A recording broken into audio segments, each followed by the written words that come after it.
मेरा शौहर जाहिल था। शादी की पहली रात ही सफेद चादर ले आया। मेरी टांगे कांपने लगी क्योंकि मैं अपना कंवारापन खो चुकी थी। मेरी आंखों से आंसू निकल आए। मैं यतीम थी। सोचा था शौहर थोड़ा सा पागल होगा तो मेरी बचत हो जाएगी, मगर जब मैं सुबह उठी तो सफेद चादर देखकर मेरे पैरों तले जमीन निकल गई। मैं कुछ देर पहले रुखसत होकर इस घर में आई थी। मेरे ससुराल वाले पेंडू थे। कुछ देर रस्में करने के बाद सास ने कमरे में भेज दिया था। कुछ गर्मी का मौसम था, कुछ मेरे हवास इतने उड़े हुए थे कि मैं पसीना पसीना हुए जा रही थी। दिमाग में बार बार खौफ सर उठा रहा था, ना जाने मेरा शौहर शाहजेब कैसा होगा। मुझे एक उम्मीद थी कि शायद पेंडू और सादा समर्थ होगा तो मुझे ज्यादा मसला न होगा। शायद कवारी लड़कियों को रुखसती के बाद ऐसी कोई घबराहट या परेशानी का सामना नहीं करना पड़ता, मगर मेरी हालत उस वक्त खराब हो रही थी। मैं बहुत खूबसूरत कम उम्र लड़की थी। दुल्हन बनकर तो मैं मजीद हसीन लग रही थी। मुझे ये फिक्र ना थी कि मैं अपने शौहर को पसंद नहीं आऊंगी, मगर ये खौफ जरूर था कि वो मुझे पहली रात पहचान लेता। मैं कवारी लड़की नहीं हूँ। मेरे किरदार पर दाग लग जाता तो सारी उम्र मैं इसे धो ना पाती। मैं बेचैनी से बार बार पहलू बदल रही थी। रुखसती के वक्त मेरी माँ ने मुझे समझाया था, फिक्र मत करना, यतीमों का अल्लाह होता है, तुम भी बेसहारा नहीं रहोगी। अब मैं अपनी माँ को क्या बताती कि मुझे क्या परेशानी सता रही है। मुझे खौफ था कि शौहर बद किरदार कहकर पहली रात घर से बाहर निकाल कर खड़ा करेगा। ना मेरा हुस्न किसी काम आता, ना तालीम। मैं शहर की पढ़ी लिखी लड़की थी। आम हालात में रुखसत होकर इस घर में आती तो शायद मेरी गर्दन तनी हुई होती, क्योंकि मेरा पलड़ा अपने शौहर से हर लिहाज से भारी था। मगर उस वक्त मेरे दिल में चोर था। मैं अपनी जात और अपने दाग से बखूबी वाकिफ थी, इसलिए अपने से कहीं कमतर सादा पेंडू लोगों में आकर भी मेरा खौफ कम नहीं हुआ था। मैं तो ये शादी करने से ही घबरा रही थी, मगर माँ ने बार बार यकीन दिलाया था कि शौहर सादा होगा तो छोटी छोटी बातों को ज्यादा नहीं सोचेगा। वैसे भी एक पेंडू सा मर्द हसीन खूबसूरत और पढ़ी लिखी लड़की के रोब में दब कर जीता है। मैं भी इसी उम्मीद पर शादी करके रुखसत हो आई थी, मगर अफसोस यही सोचकर मेरी हालत खराब हो रही थी कि न जाने मेरे साथ क्या होने वाला था। अभी मैं सोचों में गुम बैठी थी कि शौहर कमरे में दाखिल हुआ। मेरा दम हलक में फंस गया था। मेरी तवक्को के ऐन मुताबिक मेरा शौहर मुझे देखते ही दीवाना हो गया था। मेरे हुस्न की कसीदे पढ़ने लगा। बोला, मुझे यकीन नहीं आता मैं इतना खुश नसीब हूँ। मुझे इतनी खूबसूरत और मुकम्मल लड़की मिल गई है। मेरा शौहर मेरी मेहंदी लगे हाथों को थाम कर हंसते हुए बोला, मेरी अम्मा मुझसे कहती हैं कि जरूर तुमने अपनी जिंदगी में कोई नेकी की होगी जिसके बदले तुम्हें इतनी हसीन बीवी मिल गई है, वरना हमने भी कभी नहीं सोचा था कि इस घर में रिश्ता लेकर जाएंगे तो हमें कबूल कर लिया जाएगा। मुझे ऐसा लगा मेरा शौहर तमस्कर से सर उठ झटक कर बोल रहा था। मैंने उलझे निस्बत से उसे देखा था। मेरा शौहर एकदम संजीदा हुआ, मुझसे कहने लगा, मैं तुम्हारा बहुत ख्याल रखूंगा, तुम्हारी जिंदगी में कोई दुख नहीं आने दूंगा। मैं बहुत आम सा बंदा हूँ और गुनाहगार भी बहुत हूँ, मगर ना जाने कौन सी नेकी मेरे काम आ गई कि मुझे तुम जैसी हसीन और पाकीज़ा लड़की मिल गई है। मर्द के लिए हयादार और शरीफ लड़की से बढ़कर कुछ नहीं होता, मगर तुम्हारे पास तो हुस्न की दौलत भी बेबहार है। अपने शौहर के अल्फाज पर मेरा जिस्म खौफ से लरसने लगा। उसे लग रहा था कि मैं बाहया और पाकीज़ा लड़की हूँ। शायद यही शख्स सुबह के वक्त मुझे सब लोगों में घसीटते हुए घर से निकाल देने वाला था। मुझे तो अब एहसास हो कि सादा लोग छोटी छोटी बातों को सर पर सवार नहीं करते, मगर मैंने ये भी सुना था कि सादा पेंडू लोगों की इज्जत पर बात आए तो हम लोगों से कहीं ज्यादा भड़क उठते हैं। इनका रद्द अमल भी हमारी सोच से कहीं ज्यादा खराब हो सकता है। मेरी कपकपाहट को महसूस करते हुए मेरा शौहर चौंक कर मुझे देखने लगा। बोला, तुम घबरा क्यों रही हो? कोई परेशानी की बात है तो मुझे बता दो। कहने लगा, मुझसे डरने की कोई जरूरत नहीं है। मैं इतना खौफनाक इंसान नहीं हूँ जितना तुमने समझ लिया है। मेरा शौहर बार बार हंस रहा था। उसके चेहरे से खुशी टपक रही थी। साफ जाहिर हो रहा था कि वो मुझसे शादी करके बहुत खुश था। मुझे देखते ही मेरा दीवाना हो चुका था, मगर मेरा खौफ ना जाने के वक्त के साथ साथ बढ़ता जा रहा था। अगले ही लम्हे मेरा शौहर अचानक उठकर अलमारी के करीब पहुंचा। मैं ठटक कर सवालिया नजरों से उसे देख रही। उसने अलमारी खोली और उसके सबसे निचले खाने से एक चादर निकाली। वो सफेद बेदाग चादर थी। मेरे शौहर वो लाया और मुझसे कहने लगा, मेरी मदद करो, मुझे बिस्तर पर यह सफेद चादर बिछानी है।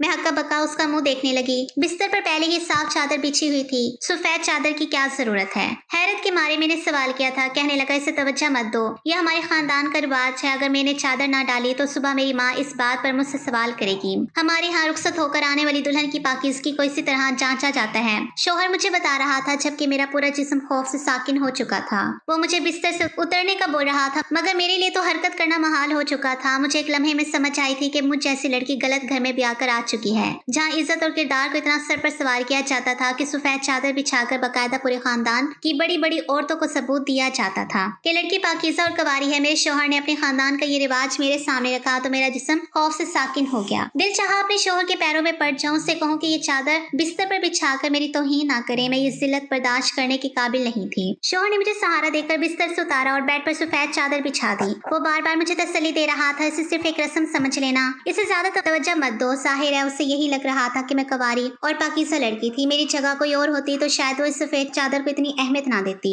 मगर मेरे लिए तो वो सफेद चादर जिल्लत की चादर लग रही थी। मैं तो अपने बिस्तर पर बिछी इस खूबसूरत सी चादर देखकर मुतमईन हो गई थी, मगर मेरे शौहर ने सफेद चादर बिछाकर दम लिया था। मेरी हरासा नजरों पर वो खिफ शर्मिंदगी से बार बार वजाहत दे रहा था, मगर मेरा दिल बेचैनी से भर चुका था। मेरा पूरा वजूद जैसे जंजीरों की जद में था। मुझे एकदम रोना आया था। दिल में अपनी माँ से शिकवा मजीद बढ़ गया। मेरे शौहर ने मुझे बिस्तर पर बिठाया तो मेरी घबराई हुई सूरत देखकर वो मुझे पुरसकून करने के लिए मेरे बारे में सवालात करने लगा। बोला, मुझे अपने बारे में बताओ, तुम्हारा मिजाज कैसा है और तुम्हें क्या चीज पसंद है। मैंने हमेशा सुना है कि मर्द पहली रात अपनी पसंद और अपने असूल बीवियों को बताकर उन्हें एहसास दिलाते हैं कि इस औरत को सारी उम्र शौहर के सामने सर झुकाकर रहना है और उसकी पसंद में ढलना भी है, मगर मैं इस रिवाज को बदलना चाहता हूँ। बोला, तो मुझे अपनी पसंद बताओ, मुझे बताओ कि तुम्हें किस किस्म का मर्द पसंद है। मैं तुम्हारे लिए खुद को बदलना चाहता हूँ ताकि मैं तुम्हारे काबिल लगूं और तुम्हारा दिल मेरी तरफ से मुतमईन हो जाए। मैं जानती थी मेरा शौहर मेरे मुंह से अपने बारे में ख्यालात सुनना चाहता था। वो मुझसे बातें करने के लिए मुसलसल बोल रहा था, मेरी आवाज सुनने के लिए मचल रहा था, जबकि मेरे पास बताने के लिए कुछ नहीं था। अपना बचपन याद किया है तो दिल बुरी तरह बैठ गया था। मैं यतीम लड़की थी, कोई खास हंसता मुस्कुराता बचपन नहीं गुजरा था कि अपने शौहर को खुश होकर बताती। मेरा शौहर खुद ही मुझसे बातें करता, मेरे करीब हो गया था। मैंने खुद को अल्लाह के हवाले कर दिया। माँ का जुमला मुझे बार बार याद आ रहा था कि यतीमों का वली वारिस अल्लाह होता है। मैंने भी इसी बात पर यकीन करके खुद को अपने शौहर के हवाले कर दिया। दिल में खौफ सर उठा रहा था, मगर मैंने कोई तमाशा नहीं किया था। पहले ही अपनी कमी से वाकिफ थी, उसके बाद मजीद अपने शौहर को तंग नहीं करना चाहती थी। ना ही मैं कोई ऐसी वैसी हरकत करके शौहर को अपनी तरफ से मशगूल करना चाहती थी। सुबह उठकर मैं सजदे में गिरी, अल्लाह से मदद मांगती रही, रोती रही। मेरा शौहर सुबह जागा तो सफेद चादर को देकर पथरा गया था। मैं सहमी हुई से एक जानिब खड़ी खौफजदा नजरों से अपने शौहर को देखने लगी। न जाने अब वो क्या फैसला सुनाता। शायद वो मुझे तलाक देकर यही संसार कर देता। कमरे से बाहर शौहर का पूरा खानदान जमा था। दरवाजे पर दोबारा दस्तक दी जा चुकी थी, जबकि मैं अंदर बैठी शौहर को देख रही थी। मेरी आंखों से आंसू टपक पड़े। मैं अपने शौहर को सफाई देना चाहती थी, मगर वो कुछ पूछ ही नहीं रहा था। मैं बिना सवाल के जवाब देकर मजीद शर्मिंदा नहीं होना चाहती थी। अचानक मेरे शौहर ने ऐसी हरकत की जिस पर मुझे हैरत का शदीद झटका लगा था। मैं फटी फटी आंख से अपने शौहर को देख रही थी, जबकि वो अपने हाथों पर सर गिराए फूट फूट कर रो रहा था। मैं यकीन नहीं कर पा रही थी वो बाकी दुनिया का अनोखा मर्द था। बीवी को लान तान करने और किरदार की वजाहत मांगने के बजाय वो खुद रोता जा रहा था। मैं घबरा कर आगे बढ़ी। मुझे खौफ था कि बाहर सब शौहर के रोने की आवाज सुनकर मुतवज्जा न हो जाए, मेरी पोजीशन और भी ज्यादा मशकूक हो जाती। सब हैरान होते कि ये कैसी लड़की है कि शौहर पहले ही रोज सुबह सर पकड़े पागलों की तरह रोता जा रहा है। मैं माफी मांगती। मैं अपने किरदार के दाग से वाकिफ थी, फिर भी शादी करके तुम जैसे शरीफ मर्द की जिंदगी में चली आई। मैंने अपने शौहर को सफाई देने की नाकाम कोशिश की थी, मगर अभी मैंने खामोशी बांधी थी कि मेरा शौहर झटके से उठा। मैं घबरा गई और कहने लगा, इस चादर को उठाकर कहीं छुपा दो। मेरी माँ को इस चादर के बारे में कुछ मत बताना। मैं मुंह खोले हैरत से अपने शौहर को देख रही थी। वो तेजी से अपने चेहरे की नमी साफ करते हुए बोला, जल्दी करो, मैं दरवाजा खोलने वाला हूँ। अगर मेरी माँ ने इस बेदाग चादर को देखा तो तुम्हें पूरे खानदान के सामने रुसवा कर देगी। इस चादर को छुपा दो। मैं अपनी माँ से कह दूंगा कि मैं चादर बिछाना भूल गया था। मैं बुरी तरह उलझ गई। मैं तो अपने दिमाग में वसाहत और सफाई के अल्फाज जोड़ तोड़ कर रही थी, मगर शौहर की बात ने मुझे हैरत ज़दा कर दिया था। आगे बढ़कर मैंने वो चादर उठा ली और उसे गोल मोल करके सोफे के नीचे छुपा दिया। मेरे शौहर ने दरवाजा खोला तो मेरी सास अंदर दाखिल होती मुझे प्यार करते हुए सीधे बिस्तर की तरफ गई थी। शायद वो सफेद चादर देखना चाहती थी, मगर बिस्तर पर चादर मौजूद ना पाकर वो बुरी तरह ठटक गई थी। सवालिया नजर से बेटे को देखने लगी, सफेद चादर कहाँ गई। बाहर सब बुढ़िया बहू का किरदार जांचने को ताक लगाए बैठी है। मैं सफेद चादर लेने आई थी। मेरी सास ने बेटे से सवाल किया। मेरी सांसें उखड़ने लगी थी। मैं खौफजदा से अपने शौहर को देख रही थी कि कहीं वो सच ना खोल दे, मगर वो कुछ न बोला। मैं तो चादर बिछाना ही भूल गया था। मुझे ख्याल नहीं आया। कहने लगा, आप जाकर सभी से माजरत कर ले। मेरी सास ये बात सुनते ही गुस्से से बोली, मैंने तुम्हें कल कमरे में भेजते हुए बार बार हिदायत दी थी, फिर तुम कैसे इतनी अहम बात भूल गए। तुम्हें अच्छे से पता है कि हमारे खानदान का रिवाज है, इसके बगैर तो सारी उम्र शक की नजरों का सामना करेगी। लोग तरह तरह के सवाल करेंगे कि न जाने लड़की पाकीज़ा थी या नहीं। हमारे खानदान वालों को तो पहले ही इतनी खूबसूरत अमूमन लड़की देख कर ही यही उबाल उठ रहे हैं कि हमें ऐसी लड़की कैसे मिल गई। रात से सब एक ही बात कर रहे हैं कि हीरे जैसी लड़की हमारे घर को जचती नहीं थी। फिर आखिर इसमें ऐसा क्या है भाई कि इसके घर वालों ने चुपचाप बेटी उठाकर अनपढ़ लोगों को दे दी। वो बोली, अब अगर मैं चादर लेकर नहीं जाऊंगी तो सबको यकीन हो जाएगा कि लड़की के किरदार में कमी थी, इसलिए हम इतनी आसानी से मिल गई। मैं सर झुकाकर आंसू बहाती रही। सास के इन अल्फाज पर मेरा दिल जल सा गया था। उसकी बात तो बिल्कुल सच थी, वो सब लोग बिल्कुल मेरे काबिल नहीं, मगर मेरी माँ ने सिर्फ इसलिए इस घर में ब्याह दिया था कि सादा लोग हैं, कभी मेरे किरदार पर सवाल नहीं उठाएंगे। मेरी सास को जो खौफ महसूस हो रहा था उसका खौफ सच्चा था, और मैं ये बात करते हुए शर्मिंदा हो रही थी। इससे पहले कि मेरा शोहर अपनी माँ को मजीद छोटी वजाहतें देता, मेरी सास ने एक झटके से अलमारी खोली और इसके नीचे वाले खाने में चादर तलाश की। फिर खड़ी नजरों से बेटे को घूरने लगी। चादर यहाँ से गायब है, इसका साफ मतलब है कि तुमने चादर बिस्तर पर बिछाई थी। अब इस चादर को गायब करने का क्या मतलब है? एकदम मेरी सास के तेवर बदल गए थे। उसे यकीन होने लगा कि चादर सुबह उठकर हमने छुपा दी थी। मेरा शोहर खामोशी से खड़ा रहा। मेरी सास ने संजीदगी से कहा, जाकर अच्छे से तैयार हो जाओ, मैं तुम्हें बाहर ले जाऊं। सब लोग तुमसे मिलना चाहते हैं। रात को तुम थकन ज्यादा और घबराई हुई लग रही थी, इसलिए मैंने ज्यादा देर सबके दरमियान बैठने नहीं दिया था। मैंने अपनी सास के हुक्म पर सर झुका दिया और तेजी से कपड़े उठाकर बाथरूम में चली गई थी। मैं नहीं जानती थी कि पीछे माँ बेटे में क्या बहस होती रही, मगर मुझे कितनी देर बाथरूम में भी आवाजें सुनाई देती रही थी। मैं अकेले में आंसू बहाती रही और अपना इंजाम सोच सोच कर खौफजदा होती रही। शोहर का रवैया भी ठटकता रहा था। मैं यकीन नहीं कर पा रही थी। वो मेरे हुस्न का इतना दीवाना हो गया था कि इतनी बड़ी बात दिल में दबाने को तैयार था, मगर मेरे शोहर का रोना धोना और उसका गुमसुम अंदाज मुझे बार बार सोच में मुब्तला कर रहा था। वो मेरा साथ क्यों दे रहा था? उसकी बातों से साफ जाहिर हो रहा था। वो गैरतमंद मर्द है, शरीफ घराने से उसका ताल्लुक था। सादा और पेंडू जरूर था, मगर अच्छा कमाता था। मेरे हुस्न को देखकर मेरा शोहर और मेरे ससुराल वाले मेरे गर्विदा हो रहे थे, मगर मेरा शोहर भी कोई इतना कम नहीं था कि वो अपनी बीवी के किरदार की इतनी बड़ी खामी को कबूल कर लेता। मैं इन्हीं सोचों में तैयार हो गई और हल्का फुल्का मेकअप करके सास के साथ कमरे से बाहर जाने लगी। मेरी सास ने दरवाजे पर उठकर फिर अपने बेटे की जानिब देखा। कहने लगी, मुझे तुम्हारी किसी भी वजाहत या उल्टी सीधी कहानी से कोई सरोकार नहीं। मैं बहू को लेकर बाहर जा रही हूँ। तुम बाहर आना तो सफेद चादर लेकर आना, वरना आज तुम अपनी बीवी को सबके दरमियान बद किरदार साबित कर दोगे। मेरी सास के सख्त अल्फाज से मेरी रूह कांप गई थी। वो मेरा बाजू जगड़ कर मुझे खींचते हुए बाहर ले गई। सफेद चादर गायब पाकर मेरी सास का रवैया मुझसे बदल चुका था। मुझे रुखसत करवाकर घर लाने तक वो मेरे सदके वारी जा रही थी, मगर अभी उसकी आंखों में भी शक था। मैं सब लोगों से मिलकर हवास बाख्ता सी बैठी हुई थी। सब लोग जो मुझसे अब मिल रहे थे और मेरे हुस्न पर रश कर रहे थे, यकीनन यही लोग कुछ देर में मुझे लान तान करते और बेइज्जत करके घर से निकाल देते। मेरे हवास उड़े हुए थे। खौफ से मेरा दिमाग मफलूज हो रहा था। सब मेरे शोहर का इंतजार कर रहे थे। कुछ देर बाद मेरा शोहर झुके हुए सर के साथ बाहर निकला तो उसके हाथों में चादर थी। मेरा वजूद लरसने लगा। मैंने शिद्दत से दुआ की, मेरी मौत हो जाए मगर वो जिलालत ना मिले। शोहर ने चादर लाकर अपनी माँ को पकड़ा दी और एक तरफ बैठ गया। मैं सब लोगों के दरमियान एकदम जैसे बेयार और मददगार हो चुकी थी। मेरी सास ने सबके सामने चादर खोली तो मुझे जोरदार झटका लगा। चादर पर सुख निशानात है। मैं फटी फटी आंखों से शोहर को देखने लगी। वो मेरी जानी मतवज्जा नहीं था। यकीनन उसने अकेले में बेदाग चादर पर दाग लगाने का इंतजाम कर लिया था। उसने मुझे अपने खानदान वालों के दरमियान सुरखरू कर दिया। तब मेरी सास पर रश्क करने लगे, जबकि मैं हैरत भरी नजरों से अपने शोहर को देख रही थी। जितना ज़र्फ उस शख्स ने मेरे लिए दिखाया था, मैं सारी उम्र उसके सामने सर झुकाकर रहने को तैयार थी। अपनी अना अपने शोहर पर कुर्बान करने को तैयार थी। जब हम दोनों उस रात अकेले हुए तो मैंने अपने शोहर से उस चादर के बारे में सवाल किया। कोई मर्द ये बात कभी बर्दाश्त नहीं कर सकता है, तुमने इतना बड़ा सर्फ कैसे कर लिया? मुझे अपने खानदान वालों के सामने बेदाग साबित कर दिया। शोहर बोला, तुम मेरे निकाह में हो, मैंने अपनी बीवी का पर्दा रखा है, इसमें कुछ अनोखा नहीं हुआ। मैं हैरान होने लगी। मैंने कहा, मुझे यकीन है तुम गैरतमंद मर्द हो, फिर तुमने ऐसी लड़की का पर्दा क्यों रखा जो पाकीज़ा नहीं थी? मेरा शोहर सर झुकाकर बैठा रहा, फिर आहिस्ता आहिस्ता से बोला, ये बात वाकई नाकाबिले बर्दाश्त है कि मेरी बीवी कुंवारी नहीं थी, पाकीज़ा नहीं थी, मगर मैं तुम पर उंगली उठाने के काबिल नहीं हूँ। मैं भी बद किरदार मर्द हूँ। मैंने अपनी जिंदगी में एक ऐसा गुनाह किया है जिस पर आज तक पछताता हूँ और अल्लाह से माफी मांगता हूँ। जब मैंने बेदाग चादर देखी तो मेरे वजूद को झटका लगा था। एक लम्हे के लिए मेरा दिल चाहा मैं बालों से जगड़ कर घसीटते हुए बाहर ले जाऊं, मगर मुझे मेरे गुनाह ने रोक लिया। जो गुनाह मैंने किया है शायद वही पलट कर मेरे हिस्से में आया था। मैं हैरत से अपने शोहर को देख रही थी। मुझे उसकी कोई बात समझ नहीं आई थी। उसके लबों से अदा होने वाले लफ्ज गुनाह पर मैं अटक गई थी, मगर जब शोहर ने तफसील से बात बताई तो मुझे लगा मैं कभी हरकत नहीं कर पाऊंगी। मैं बेयकीनी से अपने शोहर को देख रही थी। वो शख्स बज़ाहिर बहुत सादा और शरीफ लग रहा था, मगर मेरे सामने रोते हुए वो बार बार एक ही बात कहता जा रहा था, अगर तुम दागदार हो तो मैं एक ऐसा मर्द हूँ जिसने एक मासूम बच्ची को दागदार किया था, उसकी इज्जत व नामूस को रौंदा था। शोहर ने मुझे बताया था कि अव्वल जवानी में था, माँ बाप ने शौक में शहर पढ़ने के लिए भेजा। मैं अपनी फूफो के घर रहता था। कहने लगा, वहीं कुछ अयाशी फितरत लड़के मेरे दोस्त बन गए। मैं उन सबसे छोटा था। ये देहात का पेंडू लड़का था, ज्यादा समझ बूझ नहीं थी। उन लड़कों ने दोस्ती का हाथ बढ़ाया तो मैंने भी आगे बढ़ाया। उनसे दोस्ती कर ली, मगर कुछ अरसा गुजरा तो उनकी हरकतों ने मुझे परेशान कर दिया। अयाश और बदकिरदार लड़के थे, लड़कियों को छेड़ना और नशा करना उनका मशगला शामिल था। कहने लगा, उन दोस्तों की सोहबत में रहकर मैं गलती कर बैठा था। पहली बार दोस्तों ने नशे से भरी सिगरेट पिलाई थी, जिसका नतीजा ये निकला कि मैंने एक गुमसुम बच्ची के साथ गलत किया और वहां से भाग गया। होश आया तो मैं बहुत रोया। इतना अरसा वापिस शहर जाने का सोचकर मैं घबरा जाता था। गाँव में बीमार पड़ा रहा, उस बच्ची के साथ गलत करके मैं कभी सुकून में नहीं रहा था।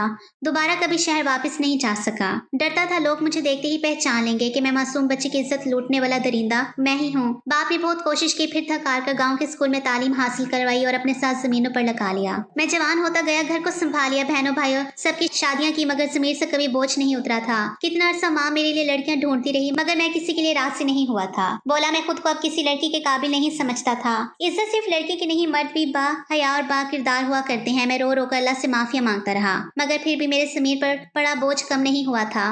गलती सुधारने का एक मौका मांग रहा था।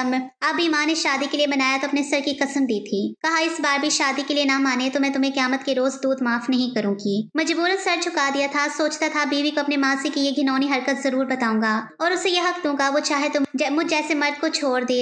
हैरत मुझे तब हुई जब मेरी फुफ्फो ने अपनी शहरी हसीन नंद की बेटी के रिश्ते की बात की। शादी होने तक मैं बेयकीन था कि आखिर इतनी खूबसूरत पढ़ी लिखी लड़की मुझे कैसे मिल गई थी। मेरा शोहर अपने हिस्से की कहानी सुनाकर मुझे देखने लगा। उसकी आंखें भीगी हुई थी। बोला तुम पाकिस्तान नहीं हो तो क्या हुआ, मैं सारी उम्र तुम्हारा पर्दा रखने को तैयार हूँ, क्योंकि मैं भी इतना साफ दामन नहीं हूँ। तुमसे दरखास्त करता हूँ कि तुम मेरा पर्दा रख लो। मैं सारी जिंदगी तुमसे भी तुम्हारे किरदार का सवाल नहीं करूंगा, ना कभी वजाहत मांगूंगा। मेरे शोहर ने नरम नजरों से मुझे देखा, मगर मेरी आंखों में नफरत देखकर वह हैरान रह गया। मैंने शोहर से कहा उसने बेशक मेरा पर्दा रख लिया है, मगर मैं उसके साथ रहने के लिए तैयार नहीं हूँ। सुबह तक मैं इस खौफ का शिकार थी कि मेरा शोहर कहीं मुझे तलाक ना देते, मगर अब मैं खुद तलाक लेना चाहती थी। मेरा शोहर हैरत सदा रह गया, बेसाख्ता कहने लगा, तुम खुद दागदार लड़की हो, मेरी गलती के बारे में सुनकर तुम ऐसा फैसला कैसे कर सकती हो। अपने एक शोहर की बात पर मैं गुस्से से चीख उठी। मुझे दागदार करने वाला कोई और नहीं, वो खुद था। मेरा बचपन और मासूमियत छीनने वाला जंगली मर्द जिससे मैंने सारी जिंदगी नफरत की थी। मैं सोच भी नहीं सकती थी अल्लाह मुझे उसी मर्द के नसीब में लिख देगा। मैं यतीम लड़की थी, दुनिया में आंख खोलती ही बाप का साया सर से छीन चुका था। हमेशा सबसे यही सुना था कि मैं सियाब बख्त हूँ। मेरी वादा को जब माँ बनने की खबर मिली तो मेरा बाप काबिल इलाज बीमारी में मुब्तला हो गया था,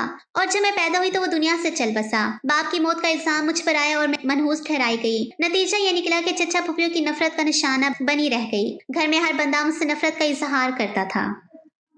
मेरी माँ को मैं बहुत अजीज थी, कभी मुझसे नफरत का इजहार नहीं किया था। मेरी माँ की तवज्जो ने मुझे बचपन से सलीकामंद समझदार बना दिया था। जूं जूं मैं बड़ी होती गई, मेरी कम गोई और फर्माबरदारी मुझे घर वालों में नुमाया करने लगी। फूफो दादी आहिस्ता आहिस्ता अपना रवैया बदलने लगे। कभी कभी प्यार कर लेते। अभी मेरी जिंदगी कुछ आसान होने लगी थी कि 10 साल की उम्र में मेरे साथ वो एक हादसा हो गया। मैं नादान थी। गर्मियों की खामोश दोपहर में माँ और घर के सब लोगों को सोया हुआ पाकर चीजें खरीदने घर से बाहर निकल गई और नशे में मुब्तला एक लड़के की दरिंदगी का निशाना बन गई। मेरी दादी और फूफी जो मेरी तरफ से कुछ अपना दिल साफ करने लगी थी, फिर से मुंतखब हो गई। मुझे गंदगी, दागदार और मनहूस लड़की जैसे अल्फाजों से नवाजा जाने लगा। मैंने पूरा बचपन इसी जिल्लत में गुजारा था। फिर फूफियाँ रुखसत होकर अपने घर चली गई। चचा ने शादी के बाद अपने अपने घर अलग कर लिए। दादी की मौत हो गई, मगर तब तक मैं जवान हो चुकी थी और मेरी शख्सियत में एक खलासा रह गया था। माँ ने हमेशा बहुत मोहब्बत और तवज्जो से पाला था। मुझे हर वक्त दिलासा देती थी कि मेरा कोई कसूर नहीं है, ना ही मैं दागदार हूँ। माँ की मेहनत से ही मैंने तालीम हासिल की और दुनिया में सामना करने की काबिल हुई। फिर शादी का मरहला आया तो हर बार रिश्ते होते ही टूट जाता। लोगों को मेरी मासी की खबर होती तो रिश्ता खत्म कर देते। कोई भी मुझ जैसी दागदार लड़की को अपनाने के लिए तैयार नहीं था। बचपन में मैंने जो जुल्म झेला था उससे मेरी खामी बता दिया गया। तब मेरी फूफो ने मुझ पर और मेरी माँ पर एहसान करते अपने देहाती ससुरालियों में मेरा रिश्ता तय करवाया था। मैं इस पर बहुत गम सदा हुई थी, मगर माँ ने मुझे प्यार से समझाया कि सादा मर्द एक बार बीवी को दिल में जगह दे दे तो इस जैसा मान कभी कोई नहीं दे सकता। अपने ससुराल वालों की खिदमत करना, उन्हें खुश रखना, तो वो भी तुम पर अपनी जान लुटा देंगे। मेरी माँ बीमार रहने लगी थी। उन्हें खौफ था कि उनकी मौत के बाद मेरा कोई साहिबान नहीं रहेगा, इसलिए उन्होंने मुझे समझाकर इस देहात में ब्याह दिया था। मगर अब शोहर ने अपने बारे में सब बताया तो उसी मोहल्ले का नाम सुनकर मेरी रूह जख्मी हो गई थी। मैंने अपने मुजरिम से सारी उम्र नफरत की थी। अल्लाह ने मुझे उसकी जिंदगी में शामिल कर दिया था। मैंने अपने शोहर को सब बताकर तलाक का मुतालबा किया तो एकदम मेरे पैरों में गिर गया। मुझसे माफी मांगने लगा, गिड़गिड़ाने लगा। बोला इस गलती के बाद आज तक कभी सुकून से रातों को सो नहीं पाया। हर वक्त सजदे में गिरकर अल्लाह से माफिया मांगता रहता था। रोता था कि मुझे एक बार मौका मिल जाए, मैं उस बच्ची से माफी मांग सकूं। मैं अपने जुर्म की हर सजा झेलने के लिए तैयार हूँ, मगर मुझे गुनाह का कुफारा अदा करने दो। मेरा शोहर मिन्नतें करने लगा, मुझे समझाने लगा। अल्लाह ने मेरी दुआओं की वजह से तुम्हें मुझ तक पहुंचाया है। मैंने तुम्हारी इज्जत नीलाम की थी। तुम्हारा बचपन महरूमी से भरा हुआ था। भर दिया था, तुम्हारा बचपन महरूमी से भर दिया था, मैं ही तुम्हें इज्जत दिला सकता हूँ। मेरे रोने पर मेरे शौहर ने मुझे यकीन दिलाया, उससे अल्लाह की मसलियत और हमारी ज़रूरत समझ इससे अल्लाह की मसलियत और हमारी ज़रूरत समझ लो। मुझसे नफरत करो सारी ज़िंदगी, मुझे बेशक इज्जत और मोहब्बत मत देना, मगर मुझे एक मौका दो कि मैं अपनी गलती को सुधार सकूं। मैं शौहर के वास्तों पर खामोश हो गई, इस घर से चली जाना चाहती थी। शौहर की असलियत उसके पूरे खानदान को बताना चाहती थी, मगर मैं जानती थी मेरा ये अमल मेरी माँ को परेशान कर देगा। अपनी बीमार माँ की खातिर लब सीगी और मजबूरन आज शौहर के साथ रहने लगी। हमारी शादी को 3 साल हो चुके हैं, मेरी माँ वफात पा गई, मेरी एक बेटी है। शौहर ने हमेशा इज्जत दी, कदर करता है, मगर मेरा दिल उससे अब तक खट्टा है।